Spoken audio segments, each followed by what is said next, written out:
पहले जो डर होता था डेथ का, अब सवाल आता है कि ठीक होने के बाद की जो लंबी लाइफ बचती है उसको हम नॉर्मल सी की तरफ कैसे ले जाएं।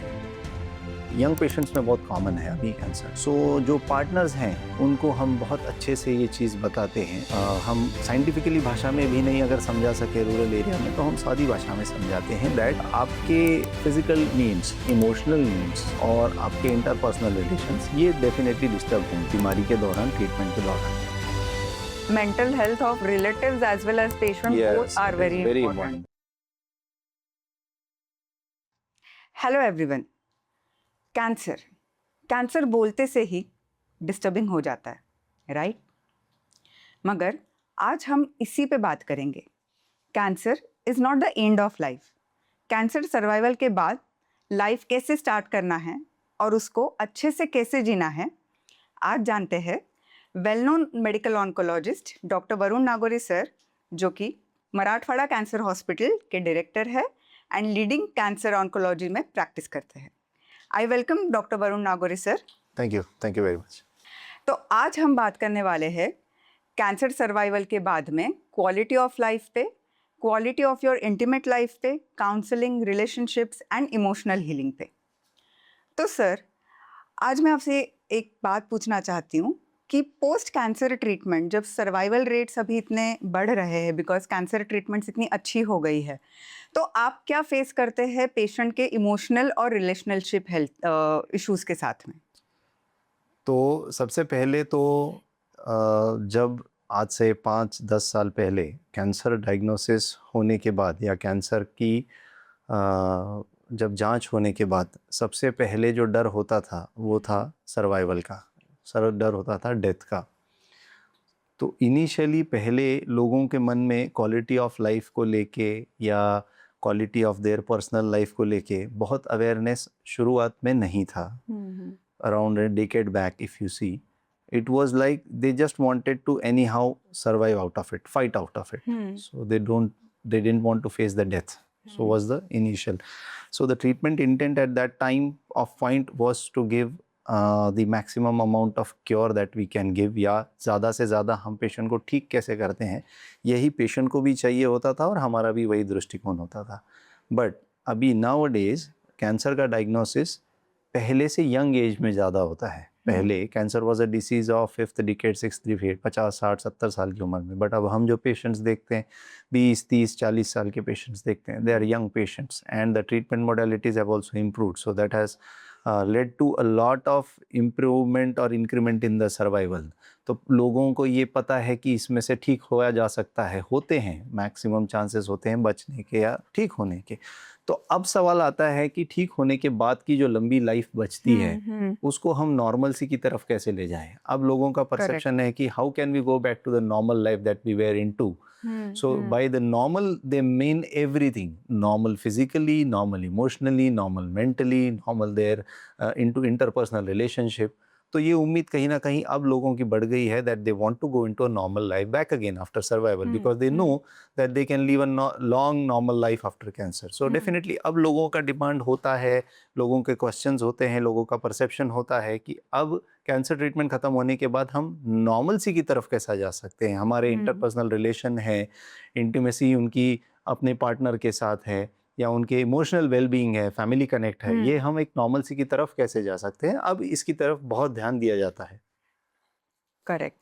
सो basically now cancer is not just about survival, it is about a good quality of life also, right? Sir, आजकल कैंसर पेशेंट्स इतने अच्छे से ठीक हो जाते हैं and they really live a long life, तो आप क्या इनको सजेस्ट करोगे to have a healthy life in future? What they should take precautions into their existing life now after cancer? So post cancer treatment, if you ask me, there cannot be a single measure which can be given to every patient regarding resuming their normalcy of life। Every patient in cancer has undergone different treatment। Her patient का treatment अलग होता है, किसी में surgery का part बड़ा होता है, किसी में कीमोथेरेपी का पार्ट बड़ा होता है, किसी में रेडिएशन का पार्ट बड़ा। अकॉर्डिंगली उनके बॉडी में, उनके शरीर में, उनके मेंटालिटी पे, उनके इमोशंस पे उसका असर भी अलग होता है। किसी को बॉडीली डिसफिगरमेंट से गुजरना पड़ता है, किसी को इमोशनल ब्रेकडाउन से गुजरना पड़ता है, किसी को लॉन्ग टर्म शरीर के किसी ऑर्गन पे साइड इफ़ेक्ट्स आते हैं उसके साथ गुजरना पड़ता है, या किसी को कॉस्मेटिकली अपीयरिंग जैसे स्किन हो गया या बाल हो गए या इन चीज़ों से रिलेटेड प्रॉब्लम से गुजरना पड़ता है. So you cannot tell a single measure by which they can return to their normal life. For every patient it has to be different. It has to be catered according to their need. कि patient को क्या problem हुई है cancer के treatment के बाद में जिसको ओवरकम करके उनको नॉर्मलसी में जाना है. तो उसका एक इंडिविजुअल काउंसलिंग या इंडिविजुअल मेजर्स होते हैं. जैसे फॉर एग्जांपल अगर किसी पेशेंट को कीमोथेरेपी लेने के बाद में हेयर फॉल होता है विच is very common for females, though for us it is not a big deal, but for a young lady it is something that can hit her very hard from inside. So for her we need the counseling that this is a reversible process. It is a very short lasting process. Though the hair loss will be there are some measures which can now be taken like scalp cooling and all which may reduce the hair loss, but there will be some hair loss and it is a transient. Soon as we stop the treatment बाल फिर से grow होना चालू हो जाते हैं. ये counselling अलग हुआ. कुछ पेशेंट्स को अगर सर्जरी के बाद है उनको हमको वो काउंसलिंग होती है कि आपका surgical removal of that part will not lead to change in your life. That can be counselled in a different manner. So every patient be catered according to the treatment that they have faced. Okay, correct. Sir आपको क्या लगता है being a medical oncologist, how important is other multidisciplinary approaches towards a patient, जैसे कि from onco surgical part of it or rehabilitative physiotherapy part of it or counseling part of it or some emotional support part of it. So how important it is to have a multidisciplinary approach for a cancer patient? So this is very true. I mean, the first thing that we learn in a cancer super specialty training or when we learn oncology is the fact that we are taught that a cancer treatment is a multidisciplinary approach. Is the first statement. Correct. It's a holistic approach.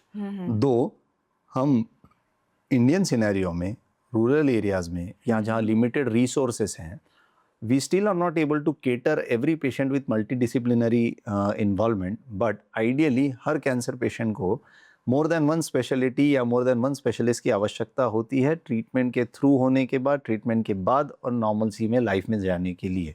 So definitely multidisciplinary involvement या different specialist का involvement एक patient के treatment में होना ये patient के लिए भी बहुत फ़ायदा पहुंचाता है, ट्रीटमेंट के लिए भी अच्छा है और जो डॉक्टर्स इन्वॉल्व हैं उनके लिए भी हेल्पफुल होता है. जैसे मैं अगर किसी पेशेंट का ट्रीटमेंट करूं कीमोथेरेपी से या किसी चीज़ से, उसको होने वाली कुछ प्रॉब्लम्स होती हैं जो कोई काउंसलर बहुत अच्छे से उसको समझा सकता है.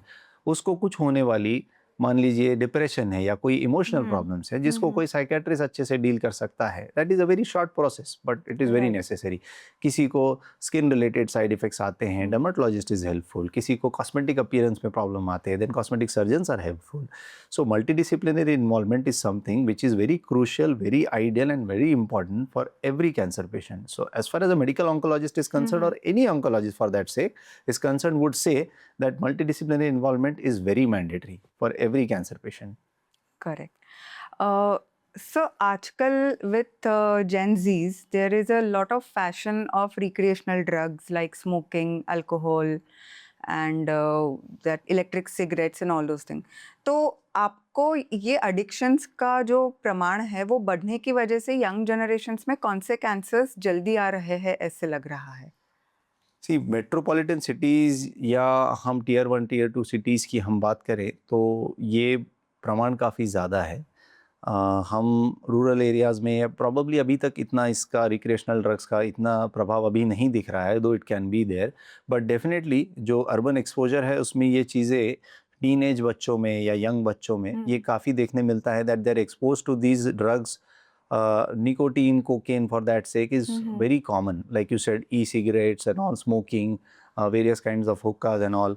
So you are not very sure कि वो क्या smoke कर रहे हैं. There are aromatic compounds, there are polycarbonates, then there is nicotine in it. So all these compounds which are actually themselves carcinogenic.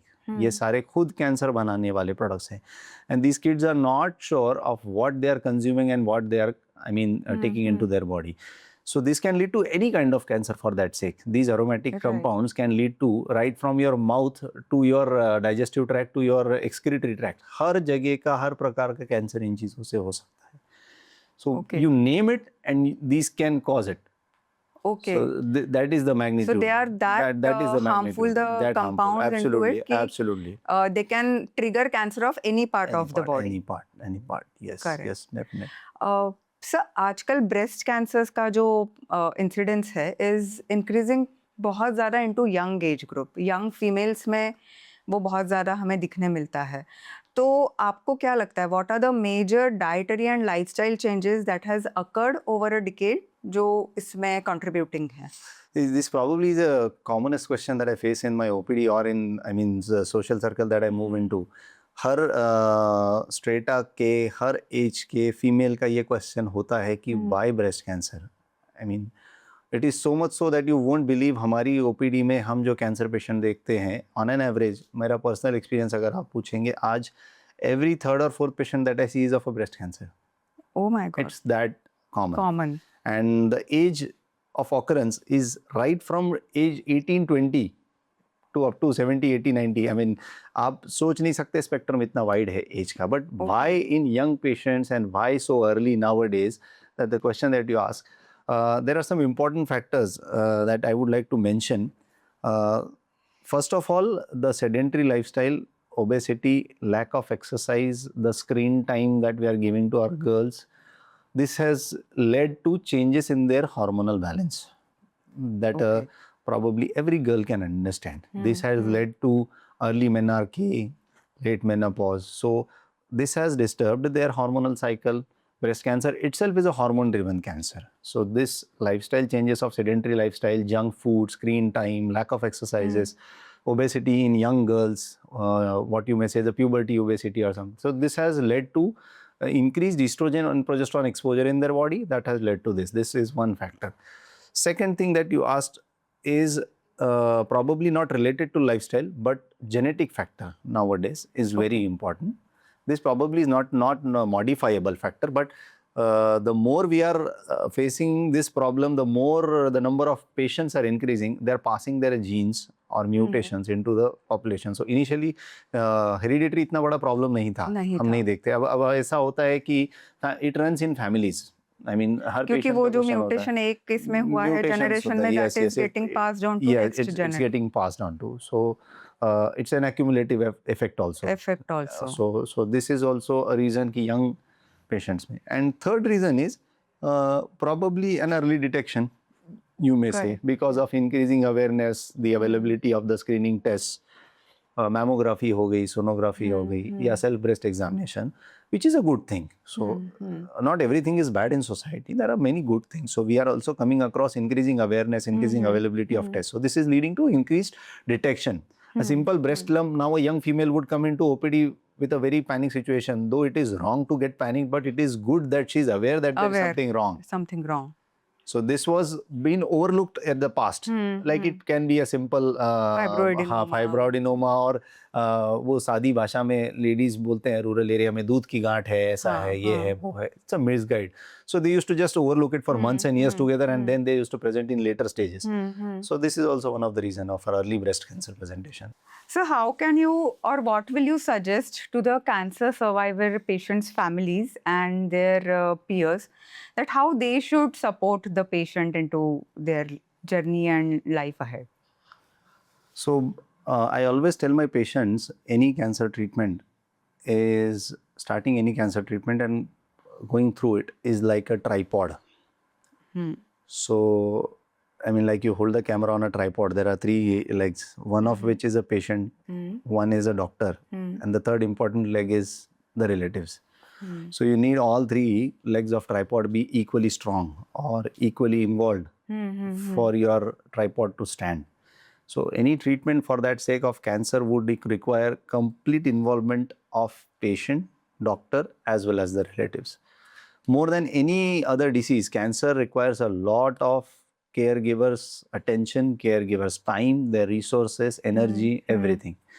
So definitely it's a challenge and kind of an examination time for relatives also to get through this. There are a lot of challenges that they face. Patients, they do face a lot of mental or emotional disturbances during the treatment, which the relatives need to handle. So we keep on counseling them that there might be difference in the patient's thinking or the patient's mindset than the usual thinking was.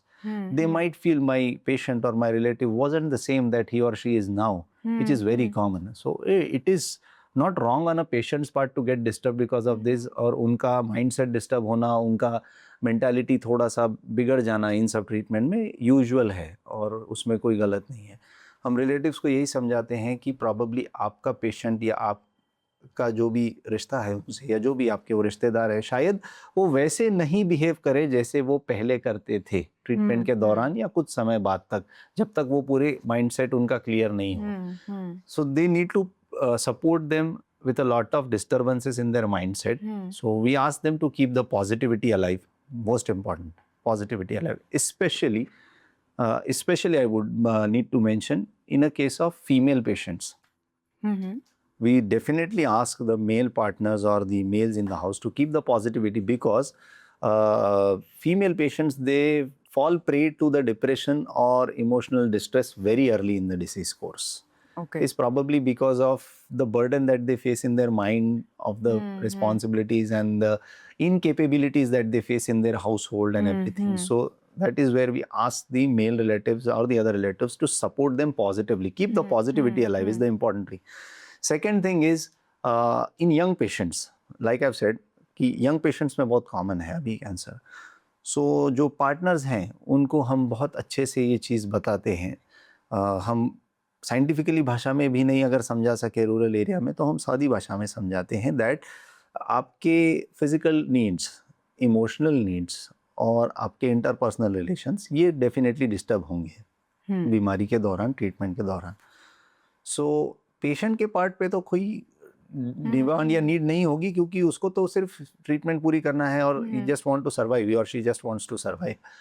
But definitely partner को समझना होता है that he और she needs to be aware of the changes in the dynamics of relation. जो भी है, आपके physical needs को कुछ समय तक बाजू में रखना पड़ सकता है, उसको आपको बैक एंड पे रखना पड़ेगा. इमोशनल नीड्स हो गए आपके, आपको उतना शायद केयर, प्यार या वो सब नहीं मिल सके आपके पार्टनर से. तो it is not wrong for you to understand for some time, जब तक वो ट्रीटमेंट से पार नहीं आते. तो हम ये भी समझाते हैं, बहुत सादी भाषा में समझाते हैं, जो रूरल एरिया से पेशेंट आते हैं, कि आप इन सब चीज़ों को अभी थोड़ा सोचना छोड़ दीजिए कुछ समय तक.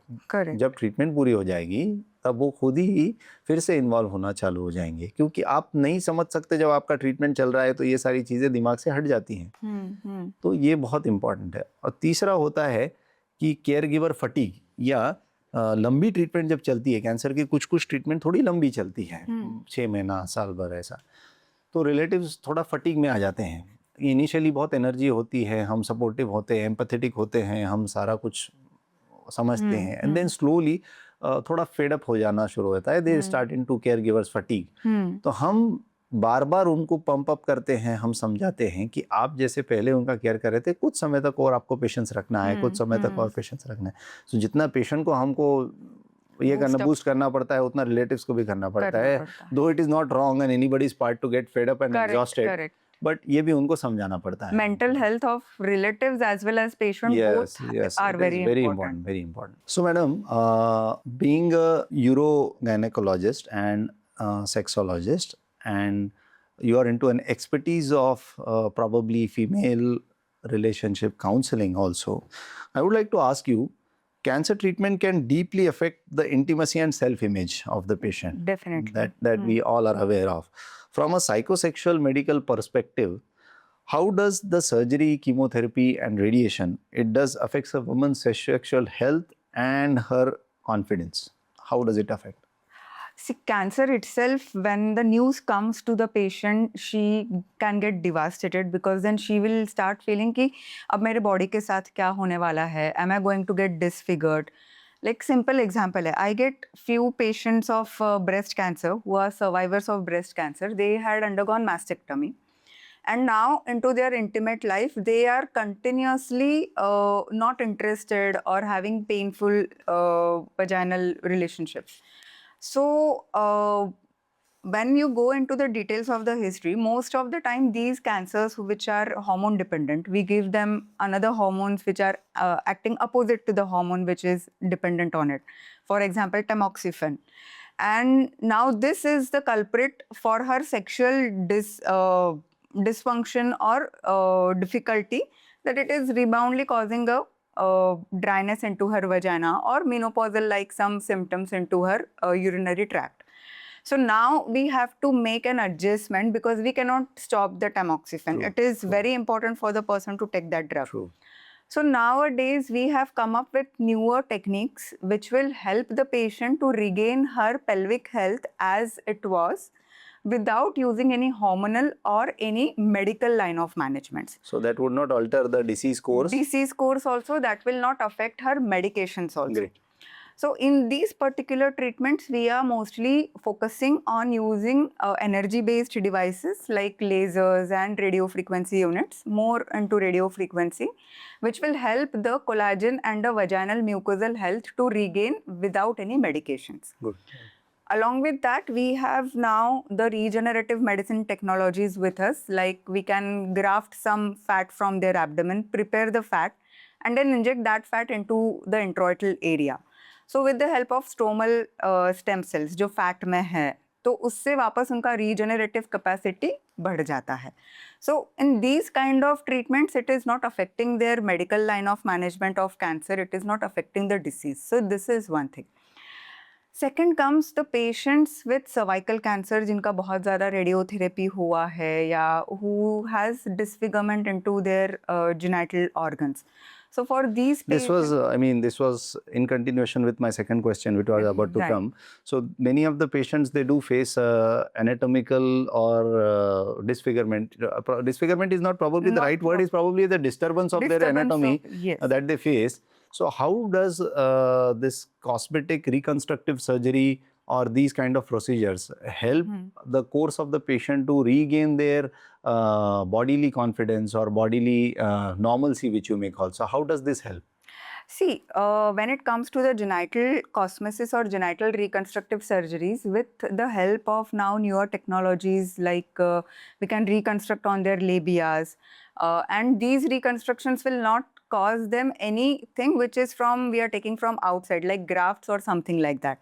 Like if the patient has, as I told you, अगर वो radiotherapy कर रही है, उसका vaginal इसमें radiotherapy हम दे रहे हैं for cervical cancer, and she is getting quite over and she is having a good number of years to live after the cancer treatment.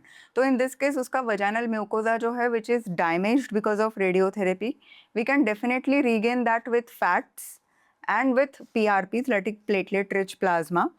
And then we can even think of giving her again the energy-based devices like jet plasma इसमें बहुत useful होता है, which can regenerate the mucosa in the vaginal area. So I cannot promise on a very pragmatic term that it will be like 100% what it was, but we can definitely improve her quality of life to a great percent, up to 70% that what she is living right now. Great. Then second thing comes about how the partner should go ahead with the intimacy. For these particular patients, we need to educate the partner. Like we need to educate both the partners, because now her vagina is not that as it was previously. So even the male partner will be feeling something is missing. And even she will be having some neurovascular disturbances into her genital area. So it is not as it was. So we have to navigate how and what techniques other than just physical intercourse or a penetrative intercourse, what they can take into account, which will satisfy both of them. And their intimate life will not get disturbed. So these are most common cases with cancer who are coming to me. Like one is the breast cancer. Second is the cervical cancer patients. So, like you said, in cervical cancer or any pelvic cancer, patients, they do face, these sexual problems is a different angle, but the females, they do face a lot of urinary problems. There is a Yes. constant urinary leakage, urinary incontinence. उनको बहुत problem होती है, specially जो elderly patients हैं. Now we have talked about young patients के बारे में हमने बात करी है. So the practical problem that we face in the rural areas and here also elderly lady coming to us after 4 years after radiation. She's cured of cancer. She wasn't bothered about cancer that much now that she has bothered about this problem, that she cannot control her urine flow. Right. There is a constant urine leakage, there is incontinence. So how does these procedures, or are there any other measures, surgical measures or urogynecological measures that help into this problem also? See, first of all, if there is no fistula because of the previous treatment, then the treatments become very easy. क्योंकि अगर कहीं पे फिशुला है, कहीं पे वो abnormality हो ही गई है, तो उसको सर्जिकल करेक्शन ही एक ऑप्शन बचता है. But if it is not a fistula in any case, then we have very beautiful techniques in pelvic floor rehabilitation, जहाँ पे we will actually rehabilitate their pelvic floor. We will teach them how, right from their breathing, we need to teach them how they should be using their pelvic floor. So basically ये हमको लोगों को बताना पड़ेगा कि ये weakness in the pelvic floor है. Weakness in the pelvic floor हो सकता है, weakness and disturbances of again neurovascular bundles जो है, तो bladder training बहुत ज़रूरी है इन patients में pelvic floor rehabilitations बहुत ज़रूरी है. They need to do proper Kegel exercises, कैसे करना है वो उनको सीखना ज़रूरी है. And then along with that, with the help of neocollagenesis techniques जो PRP, again fat grafting or radio frequency lasers or energy based devices में रहती है, they will definitely be very helpful to these patients. Perfect. So what message would you want to give? आप हमारे बहुत सारे cancer survivors इसको देखेंगे या कुछ पेशेंट्स जो ट्रीटमेंट ले रहे हैं, फॉर अ फीमेल वो has taken cancer treatment, has come out of it, is a survivor और probably going through the treatment, what message would you give to the patients who have come out of this treatment, that they are thankful only for their survival and not for their quality of life, or they are not giving it that importance to the quality of life? So what message would you give to the patients who are taking treatment, who have taken treatment, who come out of it? How much of survival as well as quality of life is important? See, survival तो अभी by product है. You are going to survive. You should have that confidence. You should have that enough feeling that आप survive कर रहे हो. अभी आपको focus करना है कि आप अच्छे से कैसे सर्वाइव कर रहे हो. जिंदगी जीना सिर्फ जीने के लिए नहीं है, उसको अच्छे से जीने के लिए है, उसको एंजॉय करने के लिए है. सो once you are out of your cancer treatments, you are there, you are more important, and for that your quality of life equally matters. So actually I would really love to tell all the females over there who are undergoing cancer treatments, who are cancer survivors, that congratulations, you are already a fighter, you have won the battle. Now it's the thing कि आपका राज्य आपको कैसे संभालना है और वो आप अच्छे से ही संभालोगे, उसके लिए थोड़ी जो आपको मदद लगेगी, उसके लिए हम सब यहाँ पे हैं. Thank you. So on the same note, I would also like to mention कि after a cancer treatment, if a female in the house is a survivor or a fighter, then anybody for that matter, her children, her partner, her other relatives would want their mother back, would want their wife back, would want that female who made that house lively and alive back, not a patient who has just survived the cancer treatment. Definitely. So get back to normalcy and be positive. Definitely. Thank you, sir. Thank you, Dr. Varun, sir, for the wonderful conversation. And I hope this will be very enlightening to many patients. Thank you. Thank you.